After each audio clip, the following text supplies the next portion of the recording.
నమస్కారం. 2 ఆగస్టు 2026 ఆదివారం జ్యోతిష శాస్త్రపరంగా ఆశ్లేష, జ్యేష్ఠ మరియు రేవతి ఈ జన్మ నక్షత్రాల్లో జన్మించిన వారికి అనుకూలంగా ఉంటుంది.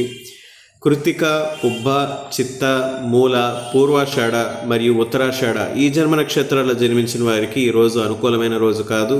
వీరు ముఖ్యమైన నిర్ణయాలను వాయిదా వేయడం మంచిది.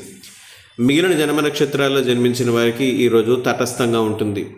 ఈరోజు సంకష్టహార చతుర్థి వ్రత దినం. ఆ విఘ్నాధిపతి అయినటువంటి వినాయకుల వారిని ఈరోజు మీరు పూజించడం ద్వారా మీరు చేపట్టబోయే పనుల్లో ఏవైనా విఘ్నాలు ఎదుర్కొనే పరిస్థితులు ఉంటే అవి తొలగుతాయి. నేరుగా విఘ్నేశ్వరుడి గుడికి వెళ్ళి వినాయకుడిని పూజించలేని వారు ఓం శ్రీ గం గణపతే నమః అనే మంత్రాన్ని ఎన్నిసార్లు వీలైతే అన్నిసార్లు ఈరోజు పఠించడం మనసులో మంచిది. ఇక ఈరోజు జన్మించబోయే నవజాత శిశువుల జాతకంలో కూడా కాలసర్పదోషం ఉంటుంది. 18 రోజుల రాహుకేతు పూర్ణకుంభ శాంతి జపం జరిపిన తదుపరి వారికి నామకరణ చేయండి.